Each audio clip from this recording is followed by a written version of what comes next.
Asikubiyelele sikomukele Pastor Mlobo uyachaza amaphupho. Inamba yami isenze ngoba uyimember ye-channel noma ke uyacontribute kwi-channel. Uma ungacontribute kwi-channel le number izibe ngiyakucela. Le number kuyisenza kuphela kuso9 ekuseni kuyaphela mama kuphela. Kusongomsombuluko kuya kulesihlanu kuphela.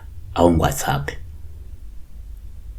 Unonjabulo Mhlongo uthi uphupha isibhakabhaka sivuleka kube ngathi ke kuphuma ke ilanga phakathi. Akabingelela kacela futhi ngamkweleta.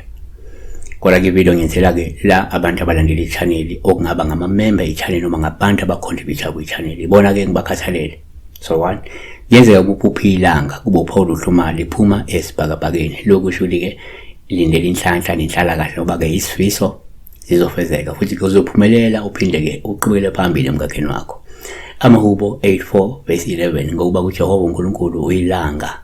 uJehova uyakupha umusa nodumo uyakuwe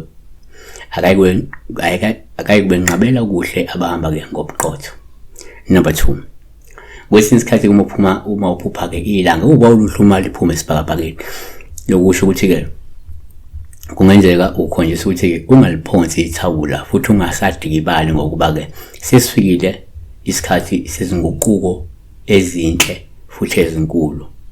Umalaki 4 verse 2 kepha kinini nilisabayo igama lami kuyakuphuma ilanga lokulunga linokuphilisa emaphikweni alo niyakuphuma njekule njengamathole esibaya.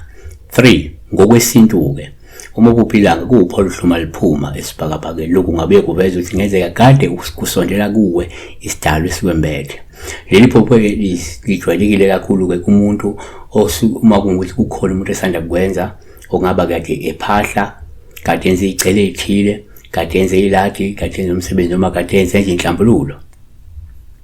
uJeremiah 44:17 kepha ke sakwenza nokwenza onke amazwe aphumile emlonyeni yethu sishisele inkosikazi yezulu impepho sithulele iminikelo yokuphuzwa njengalokhu senzile thina ke nawo baba namakhosi ethu nezikhulu zethu emzini kaJuda nasesidalalini eJerusalem ngoba ke sasisuthi isinkwa sahlala kahle asabona okubi. Siyabonga besibhekela ukuphuma kwelanga esibhakabhakeni.